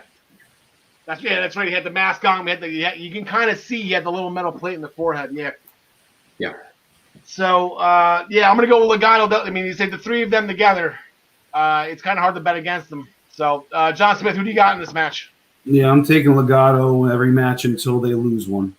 Tommaso Ciampa, Daddy's home. He came out and he made quick work of Jake Atlas. And then again, heel turns left and right. Everyone's dancing, doing those heel turns. He did some damage, Ryan. Yeah, really rough week for Jake Atlas. He had this happen on NXT, and as one of the 3 people that still watches 205 Live, Tony Nese did the same thing to him. So he's having a horrible week. But yeah, Daddy's home. In true form. And John Smith, we're going to be getting Tommaso Ciampa a little bit later, but your initial thoughts on his return? I think it was done that way for a reason. And I'll just leave it at that until we talk later. All right, and then in a women's division tag team match, we had Dakota Kai and Raquel Gonzalez defeat Io Shirai and Rhea Ripley. Rhea Ripley, I got to say, and I know this is by design, and this is not a shot on Rhea, but that was the worst hot tag at the end of the match I've ever seen in my entire life. She gets the tag, with the bad guy tag, the good guy makes the valley tag, and the partner goes, trips into the ring, gets booted in the face. Wait, was it? She got pulled. Yeah, she got pulled off the apron by Mercedes Martinez. Got the hot tag, tripped into the ring. Got power bombed by Raquel Gonzalez for the win. It was bad. But Mercedes Martinez got involved. John Smith. Yeah. I mean, I wasn't too big of a fan of that match, to be honest with you. I'm not too high on like stuff involving Rhea Ripley, like I've mentioned, but yeah, not Rhea Ripley. Sorry, yeah, Rhea Ripley. But yeah, I don't know. We'll stop you there then, Ryan Choi. What do you think about maybe a triple threat between Rhea, Raquel, and Mercedes? Yeah, I think that'd be a great idea. I mean, you got these three powerhouse women. You got different levels of experience. Mercedes, very, very experienced. Ripley, very moderate. And Raquel, somewhat inexperienced. And the three of them working together to put together a match, I think, would be interesting. Yeah. And they can all be elevated in the match. So. There's no reason why they all can't just lift the three of them up in the entire division at the same time. Yep. Maybe make it number one contenders. Since I don't know, Io doesn't really have an next opponent yet, right? Yeah, nobody named yet. So staying in the women's division real quick, Shotzi Blackheart with an upset win over Mia Yim. It was a straight up win, senton off the top rope. I consider that to be a pretty big upset. And then before the match started, poor Robert Stone again for the third time got run over by Shotzi Blackheart's tank. Poor guy just can't catch a break. Kyle O'Reilly defeated Drake Maverick, and then the Undisputed Era jumped Drake Maverick. Post-match, Killian Dane came out just to try to jump the Undisputed Era. I guess Drake thought maybe he was trying to help him. End up clotheslining Drake Maverick as well. I thought that was funny. I was like, he's not for you, Drake. He's just as mad he got jumped the week before that too. So. And then two backstage segments that were pretty interesting and set up a match for tonight. Timothy Thatcher confronted Damian Priest, wanting to be the first one to challenge for the North American title. Damian Priest still celebrating, kind of laughed in his face and walked away. And then also Bronson Reed, like I said, he's got the ready-made feud. He's already beaten Damian Priest one-on-one straight up, so he wants to be the first guy. And he was interrupted by Austin Theory out of left field. Who's now appearing to be back on NXT TV. So who knows where that goes? But now we're going to take a guy from the first segment and the guy from the second segment. We're going to put them in a match together tonight as we have Timothy Thatcher going against Bronson Reed. Both guys 500 so far on the year. John Smith, our senior guy, who do you got? I got Thatcher winning this one. Yeah, I just because it's not a number one contenders match, or there's nothing attached to this. I see Thatcher winning this match by hook or by crook, and then that being a little thing between the two of them maybe for a couple weeks, him and Bronson. Ryan Joy? Yeah, Thatcher needs a win, but I'm leaning towards Bronson Reed. I think he's going to keep his momentum rolling. Okay, I'm going to go Timothy Thatcher due to an Austin Theory. I think they're going to stay with these segments here. That's why I wanted to bring them up separately. Austin Theory is going to cost Bronson Reed the match. They'll get their feud going, and that'll give Thatcher the momentum to go in and challenge Damian Priest. So I'm going Timothy Thatcher on this with Austin Theory interference. At the beginning of the show, we're going to rewind here back to the beginning. First things first, Wade Barrett. Oh, my God. Okay, so we get Wade Barrett. Unfortunately, we just found out yesterday. I think Mauro Ranallo was officially done with NXT, and that hurts. He's been NXT since day one, and he's the voice, and we're all going to miss him. But Wade Barrett looks like he is going to be on the commentary team. And the unfortunate thing with Wade Barrett is where there's Wade Barrett, there's bad news. Bad news. And after we kicked off NXT. See what I did there? You like that, John, right? I plan this stuff out every once in a while. Karrion Kross. I'm make that joke. Karrion Kross did. His injury was worse than we met it on from last week. It didn't look like much, but it looks like a shoulder separation. He had to go the Finn Balor route, and drop the championship the minute after he wins it.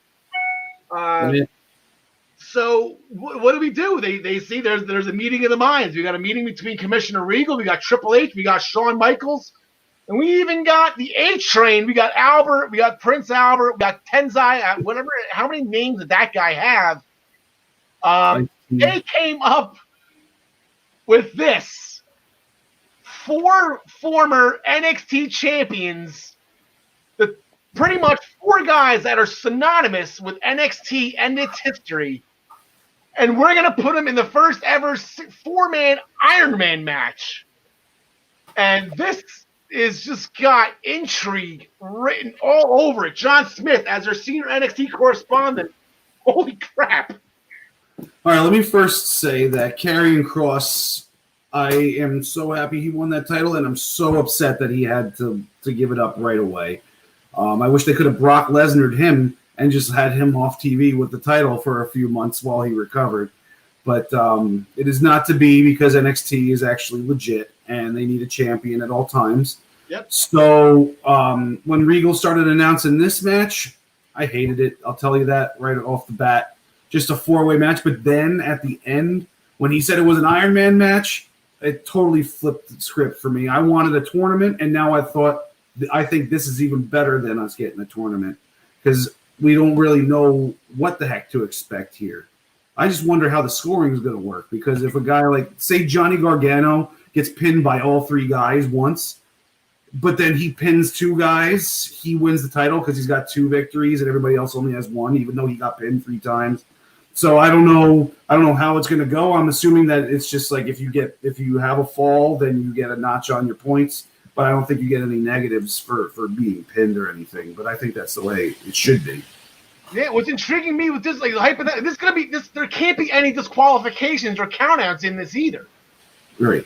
You know, like Johnny Gargano can go in with a chair, and it's not like I can't imagine they would just give the other 3 guys points here. You know, like this is going to be This is going to be a bleep show. Hashtag bleep show.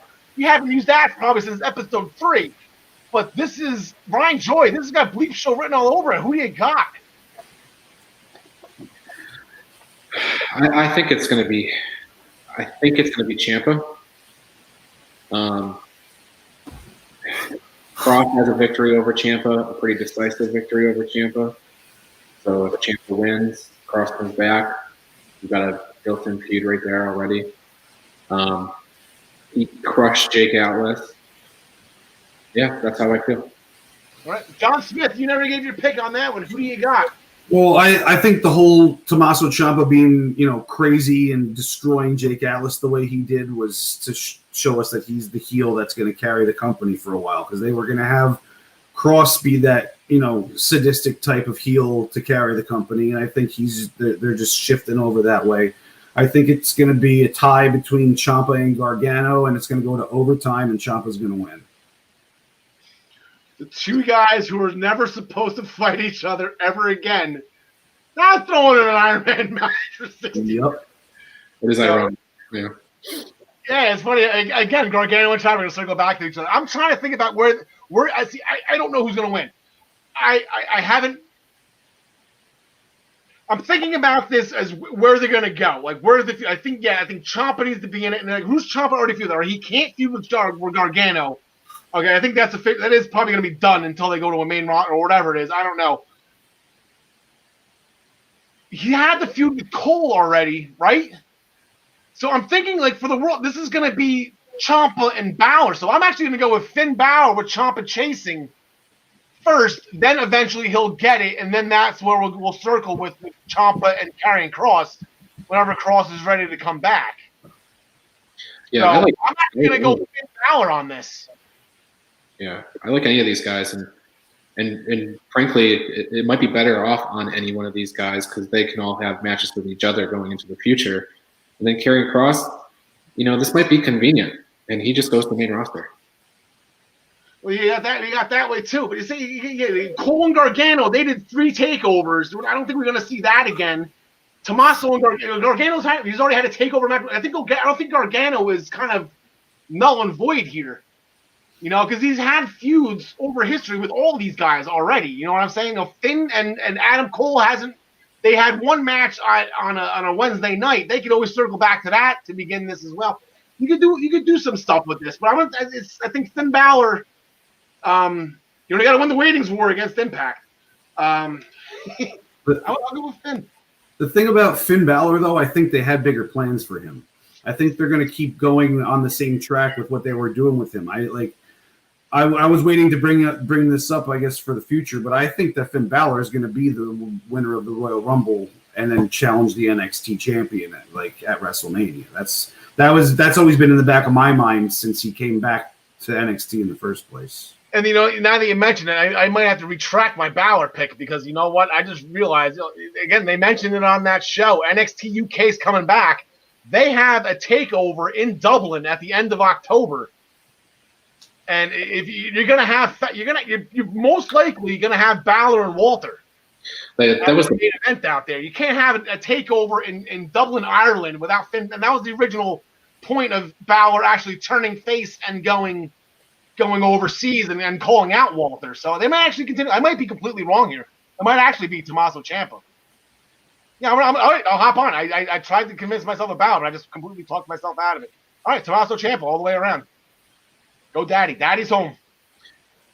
Just a quick note before we change to New Japan. The winner of this match, he's going to join a very short list of two-time NXT champions. That list concludes Samoa Joe and Shinsuke Nakamura, and that is it. So the winner of this is going to have their name attached to some history. Ryan, we're running a little short on time because we still got to do our all-out picks. New Japan, 5 title matches, 4 new champions. Although one was a new championship, and we got 3 title changes. I don't know if your numbers are completely right because I have to look at them because don't forget there's a double champ in there. So there was 2 title changes in the one match. Oh yeah, there you go. Okay. But it was a crazy card. I went 1 for 6 in my predictions on that. So I was completely backwards. The only match I got right was Sabre and Taichi defeating Tanahashi and Ibushi. Yeah, I believe I got to rewind. I got to watch the tape again. I think I had Toru Yano. I did not have him pinning Kazuchika Okada though. Holy crap! That was incredible. That was your Rohit Raju moment from Japan. Yeah. It was a low blow and a roll up for the victory, and then you got him holding the trophy. And I believe I don't know because they haven't really spelled it out, but I believe what's in store next is more of these stipulation matches. Okay. Until the end of the year, where fans are going to vote on the stipulations, and that'll be how he defends that trophy until we get to the end of the year. And I have a funny feeling with just the way he thinks or whoever's writing for him. He said that 2 count pinfall was hysterical. I want to see more of that out of Toru Yano. But let's just fast forward to the main event. Tatsuya Naito got his belt back, Evil with a very short championship run here. Yeah, a short run. Lots of Bullet Club interference, and that brought out all of LIJ. They stood united against Bullet Club, and tick for tack, somebody came out and counteracted Bullet Club, and yeah, Tatsuya Naito at the end with both belts. That's incredible. How long it was a month and a half? He was double champion. It was Dominion, so he had. This was only his second title defense. Okay. And then if you want to fast forward to Friday night in the USA version of New Japan, Switchblades in action, right? Switchblades in action against Flip Gordon. That should be an interesting match. Flip Gordon has got a guaranteed world title opportunity in Ring of Honor. Jay White's always in the IWGP Heavyweight Championship picture. So yeah. This former champion and the leader, and he's the true leader of the Bullet Club right now, correct? It's the Switchblade era still. All right, and I know you said we were really running low on time. I want to make sure we have a lot of time left for All Out. I know you said the Junior Heavyweight Tag Team Championships were vacated, right? That's right. Sho and Yo Yo has been injured since the New Japan Cup, so Sho and Yo vacated the titles. You can see here now they've got a 4-team tournament. It's a round-robin tournament, so it'll be 9 matches. These 4 teams will all face each other. They get points, 2 points for a win, no points for a loss, 1 point for a draw, and whoever has the most, the 2 teams with the most points face each other on September 11th for the titles. Maybe I'm just looking at a knee-jerk reaction here. This looks like Bullet Club versus LIJ here. It does. I will pick Hiromu Takahashi and Bushi to win this whole tournament. Yeah, I'll go with LIJ on this one. Those are my guys. I like those guys. So, Ryan, I apologize for cutting you short on your New Japan, but we got a lot of stuff to go over here because AEW's got a big weekend coming up with All Out. They got a big night coming up. They're on Thursday again this week, or are they back on Wednesdays? They're tomorrow, Wednesday. They're back on Wednesdays for this week. I know the NBA playoffs has their scheduled all over the place. But we're first going to talk about what's happening on tomorrow night. Chris Jericho, I spy a Jersey guy here. He's fighting Joey Janela. Are you going to give Joey a chance, John Smith? No chance in hell. Yeah. and Orange Cassidy, I'll go with Joey Janela with an Orange Cassidy run-in, hopefully. That's the only way. I can't see Sonny Kiss getting involved unless the Inner Circle gets involved. Ryan Joy? No, I'm going to pick Joey Janela. All right, Jersey's strong. There you go. Jersey guy. Let's really get that match tuned up for Saturday, like you said, the outside interference and stuff. Yep. And you kind of figured this match would have been an All Out, but I guess they're putting it on tomorrow night. Everything that Santana and Ortiz have been doing to the Best Friends is now coming to a head. As they go, the Best Friends, Santana and Ortiz, they bleached their clothes. They wrecked Trent's mom's van. Ryan, who do you got on this one? I want Santana and Ortiz to win this. So I'm going to vote with my heart. Best Friends had a heck of a run so far this year.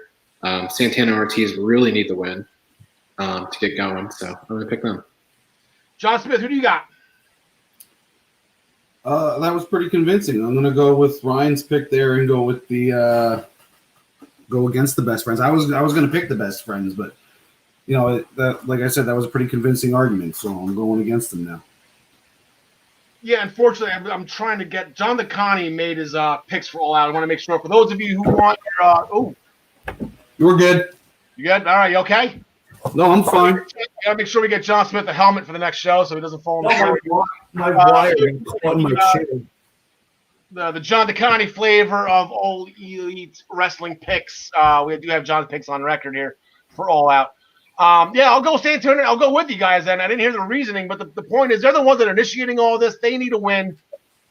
Seems like the Best Friends have been playing defense this entire time, and while the Santana Ortiz have been all offense. We'll go Santana Ortiz. I pick them every single time. They always lose, so hopefully they got to turn it around at some point, right? So going into All Out this weekend, let me get the proper. Let me just make sure I've been good with this past couple times. Wait, I don't even have it now. All right, going into All Out this weekend. Here are our standings. I shot myself in the foot at Payback. So everyone's creeping up on me. John DeConnie, heck of a week, going perfect at Emerges, and then 6-1 at Payback. Ryan's holding steady in third. Tyler had the perfect pay-per-view at Payback that got him some extra points. John, great record, just can't seem to catch any perfect pay-per-views, catch any traction here to get some ground here. Here are our standings for AEW. I believe this was for Double or Nothing, and then the 2 nights of Fyter Fest comprised these totals. So, and then the scoring system for All Out, we got 5 points for the Impact. Look at that error. You got 5 points for the All Elite Wrestling Heavyweight Championship match between Moxley and MJF. All other title matches are 3. Non-title matches are 1. We do have an interpromotional match. So the women's championship match between AEW and the NWA, that will get double points. Because of that, the perfect PPV bonus will bump up to 6 points. But to go before we get to All Out, there is a match tomorrow night that will have all-out implications. We have the Young Bucks and Jurassic Express teaming up together to face SoCal Uncensored and the Private Party, where the winning team will face each other. So hypothetically, if the Bucks and Jurassic Express, they win this match, the Young Bucks will face Jurassic Express at All Out, and the same situation for SCU and the Private Party. If they win, they will face each other as well. John Smith, with all that said and done, give me the winner of this match, and then give me the winner of All Out. I got the Bucks beating and the Lucha the Bucks and Lucha Express, right? Jurassic Express. Gee, will I ever get this right? Yeah. Jurassic Express and the Bucks winning. It's an honest mistake because Luchasaurus is a member, so you're thinking of him, the big dinosaur guy. You know, and then I got the Bucks. What happens when they face each other at All Out? Is it for the number one contendership? Yeah, right now it's just a match. I can't imagine. So what's the point of like pitting them against each other? I don't know. I'm assuming it's going to be for the number one contendership, and I'll take the Bucks, and then we'll roll that way. All right, sounds good. Ryan Joy. Yeah, Bucks and Jurassic Express. And then it really depends on where they put it on the card. If it's after or before the Hangman and Omega match, I'll pick Jurassic Express. I'll go out on a limb. All right. As per John DeConnick, like I said, I have his picks sent here. He's taking actually SCU and Private Party to win tomorrow night, and then he's rolling with the Private Party to keep things rolling. He's got them beating SCU at All Out. I'm going to go with the Bucks and Jurassic Express as well. And then we'll go with the Bucks with the momentum because I got a funny feeling, that tag title match. I think it's time, and it's been leading for the Bucks and FTR going forward. So I hate to spoil that pick, but that's the reason why I kind of think the Bucks would kind of get some momentum here with this. Sammy Guevara and Matt Hardy, they had a tables match last week that Sammy won when he put Matt through a table that was over a chair. So that was pretty interesting setup right there. I'm like, wait, but that chair's under the table. Sammy got his head split open. Matt got a little bit of payback. I feel like that's going to be the word of the show today, payback. But they're going to go at it again at All Out. And Ryan Joy, you said there's some kind of broken stipulation with this. Yeah. This is a broken rules match. So it's not a false count. It's last man standing rules, but it can happen anywhere in the arena. If Matt Hardy loses, he leaves AEW forever. Interesting. And it's Matt Hardy. I guess broken rules. He looked like in the picture he was broken Matt Hardy on this one. So who you got? Matt Hardy. Yeah, John Smith. Any reason to go against Matt Hardy on this one? No, I mean, once I heard that stipulation, I didn't even know about that stipulation where Matt has to leave. He's definitely winning then, I think.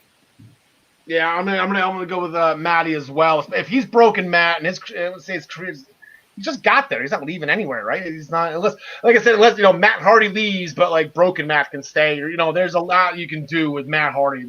He's not leaving AEW. I don't think that's the purpose of this, but like that'd be pretty crazy if he loses like one of his like 17 gimmicks. Yeah. FTR won a tag team gauntlet match that went pretty chalk. The way they did it was they had 4 teams in it. The teams that were ranked 1 through 4. 4 fought 3, then the winner fought 2, then the winner fought 1. It went chalk. It went in order. And FTR came out on top. Best Friends were 2, Young Bucks were 3, and then they beat the Natural Nightmares who were 4. But interesting, FTR won, and we'll get to them in a second. But Hangman Page kind of interfered with the Young Bucks, Ryan. Yeah, and that's why I was saying earlier that my all-out predictions are really dependent on where they are in the card. Hangman Page came out, grabbed Nick Jackson's leg, prevented him from making a save on Matt Jackson, and ultimately cost them the match and their shot at the titles. Yep, John Smith, and then Hangman's out of the Elite, so this is going to be – we're going to lead right into it. We'll lead with you. Hangman Page and Kenny Omega. Imagine how good those matches would be, an Adam Omega match. An Adam Omega match. Like Adam Cole. Adam Page, I know you thought I meant Adam Cole, but Adam Page, Kenny Omega. Is this the time, John Smith? Are we finally pulling the trigger? We got the belts off of Sasha and Bayley. Can we finally get the belts off of Kenny Omega and Adam Page? Can FTR do it? Please, I hope so. I'm gonna pick FTR. FTR. They've been. What are their names now? Cash and Clausen, the Crevival. Crevival. Creedence Crevival. Yeah, I'm going with the Crevival on this one, FTR, and then I also with that other Bucks match that I was talking about, that's definitely going to be number one contendership, and then it's gonna set them up perfect, I think. Yeah, that's what I say. So I'll match that with the Bucks. I already made my pick, FTR. John DeConnie, he's taking FTR as well. Ryan Joy, who do you got? So interesting. I'm going to play this a different way. I think Kenny Omega is not going to split with Page, and they're just going to both go heel, and they're going to keep those belts. All right. It seems to be an impossible task to take those belts off of those two, but like I said, FTR, again, we had another undefeated team. The Dark Order was previously undefeated until they went up against Adam Page and Kenny Omega, and now FTR's got to do it. FTR's going to have Tully Blanchard in the corner. It's going to be interesting. Lance Archer had a match with Sean Maluda. It was interesting to see him again. He's in AEW. He was a former NXT superstar. He was in the original Cruiserweight Classic. He is a member of the Anua family, or the Samoan dynasty, or whatever you want to call it, with Roman and the Usos and Rocky and Nia and all them. So Lance Archer kind of destroyed Sean Maluda. And then it was weird. Jake Roberts doing a promo, then Taz, Brian Cage, and Ricky Starks come out. And it was a very interesting, there is some heel-on-heel action, John Smith. And these are some big heels, too. Whoa. Yeah. This is the ultimate heel on heel, I guess. Yeah. When you look at kind of a tweener, but this is definitely like straight up heel on heel action. So I'm excited for it. And then following right after that, Ryan Joy, there was an 8-man tag team match. I mean, AEW just loves these 8-mans. With the Blade and the Butcher and the Lucha Bros, they beat Sonny Kiss, Joey Janela, Griff Garrison, and Brian Pillman Jr. He was an internet darling because of the love of his father. There's a lot of people rooting for Brian Pillman Jr. Little Cannon, I guess is that what we're going to call him, Little Cannon? Instead of the loose cannon, it's the Little Cannon. But Eddie Kingston came out, and he announced as well, all those guys are going to be in the Casino Battle Royal. That's what Taz's announcement was. Lance Archer and Darby Allin were all in it. So, Ryan Joy, we're going to give it to you right here. There it is. There's only 2 guys in the graphic, but you have everybody listed right there. Darby Allin, Starks, and Cage, as I mentioned. Everybody that was in that 8-man or the 4-man team with Phoenix, Pentagon, Blade, and Butcher, along with Eddie Kingston. What do you got? This is a crapshoot. You're going to have 21 guys total. Yeah, you're right. It's a crapshoot, and AEW is they're great at debuting people in these matches. Like Cage debuted in the Casino Ladder match. So it's like I kind of feel like it's going to be somebody else, but I do love that Lucha Bros and Butcher Blade faction. So I'll pick Eddie Kingston because I think an Eddie Kingston John Moxley match is something I need in my life. There you go.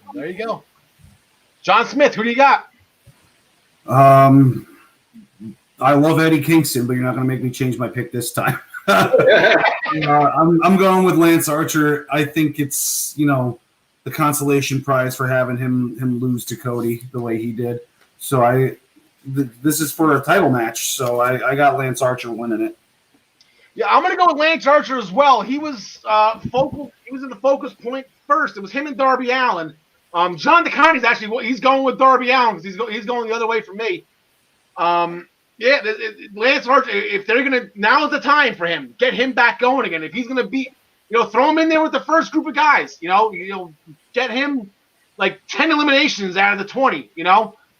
I think this and then put him in some kind of weapons match with Moxley, and make him put Moxley to the limit. Like I said, that's if Moxley wins, right? Which we'll get to in a little bit. John Smith, your Brody Lee shirt, will that be here on Saturday in time for Saturday?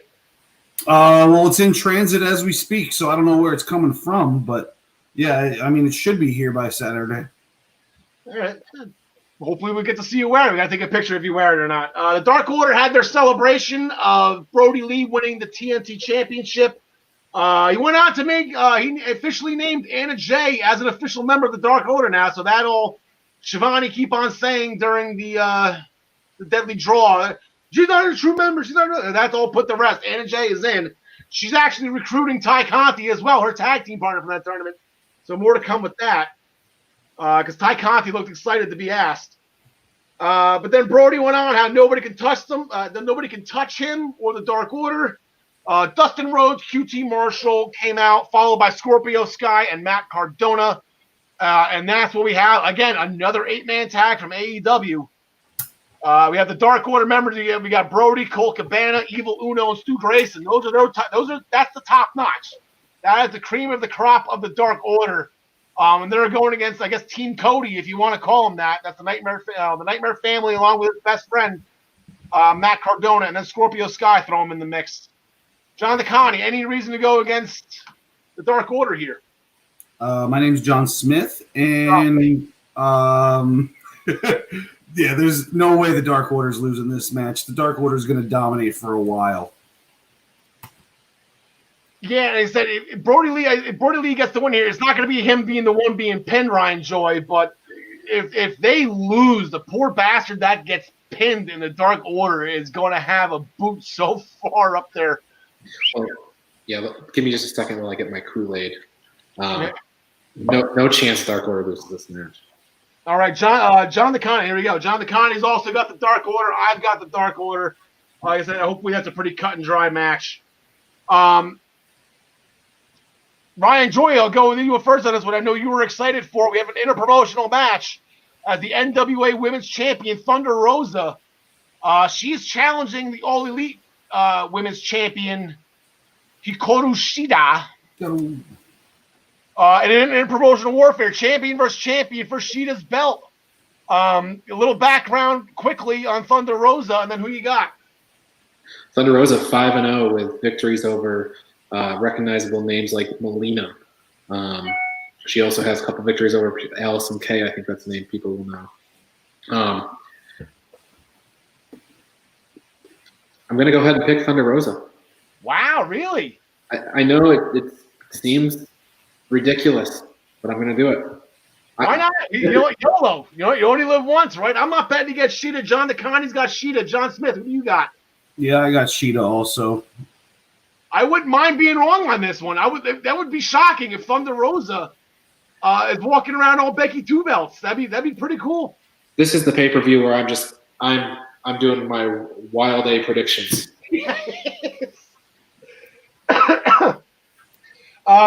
Mimosa Mayhem, gentlemen. We are severely running out of time. This is going to be started. You can win by pinfall, by submission, or by throwing somebody in a pool of mimosas.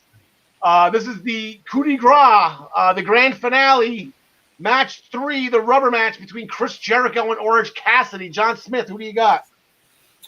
I got Orange Cassidy. I think this is all set up for Jericho to be flailing around in a big pool of mimosas. He's gonna do it so much justice, and it's gonna be. We're not even gonna be thinking about Jericho lost to Cassidy. We're just gonna be like, Jericho put on such a good show.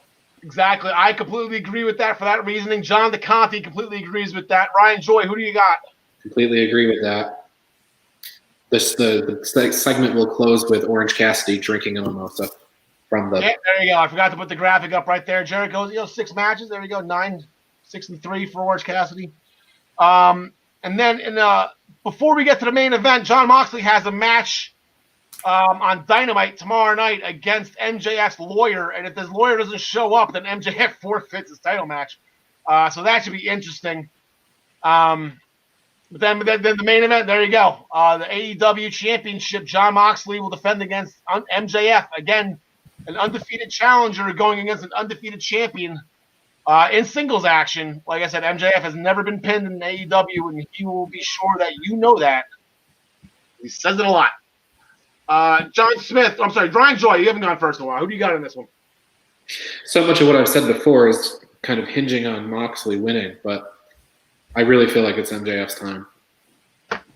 AEW needs to establish a star of their own, and I think MJF's in the lead hunt for that. And picking him. All right, John DeConnie is also going MJF. John Smith. Well, I picked Lance Archer because I thought that it would be him versus Moxley, so I'm going with Moxley.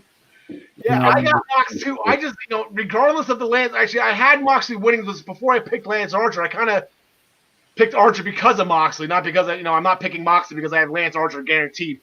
MJF will be champion. It's just not going to be Saturday. That's my opinion. It's not going to be against Jon Moxley. I just, it's not now. It's going to be soon. I just don't think it's going to be now. I don't know. If you want to see your Lance Archer and Jon Moxley match, January 4th. NJPWWorld.com. Moxley beat Archer for the U.S. Championship. There you go. Why not see it on U.S. soil? I mean, it was for the U.S. I'm sure it probably was on U.S. Was it in Los Angeles or? Nope, it was in Tokyo. It was a Texas death match in Tokyo. A Texas death match in Tokyo. I know. You say in Texas, Tokyo death match. All right, so that is it. We went a little bit over. Unfortunately, kind of fast forward a lot of stuff we want to do, but I do want to throw this up here real quick because it is that time. We're going to reveal my first favorite match. I ranked number 30 on my all-time list since there is now 30 weeks till WrestleMania 37. Which I believe is in Los Angeles at the new football stadium that the Rams and the Chargers will be playing at. And I'm going to start this list the same way WrestleMania started as a whole. Where are you? There it is. Tito Santana against the Executioner is number 30 on my list. This was the opening match of the very first WrestleMania. If you listen to the pre-match interviews, Tito Santana had just lost the Intercontinental Championship to Greg the Hammer Valentine.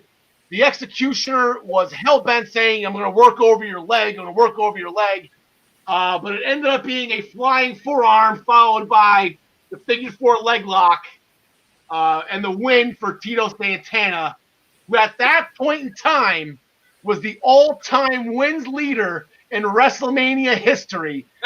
One win, he was it. He was untouchable, and then he still has the record for this day. After that, it just went downhill.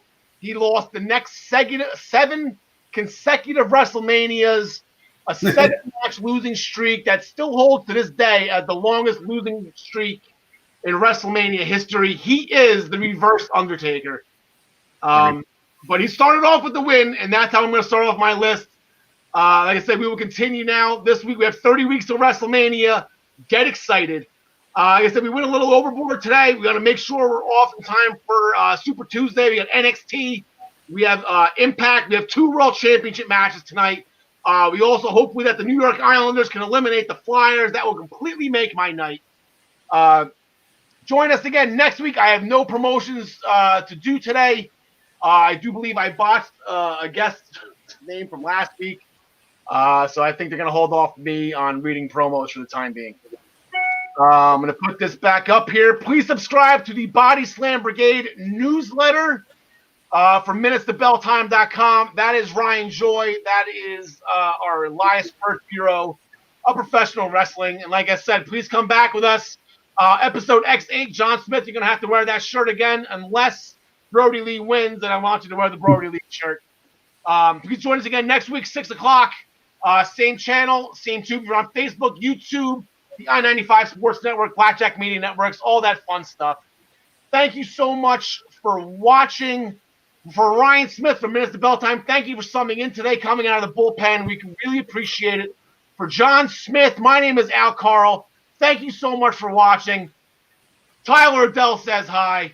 Alexa Bliss, we love you, and we are very interested to see where you're going with this whole Fiend thing. My name is Al Karl. Ooh, gotta get the name graphics up. See, that's why it's on the bottom.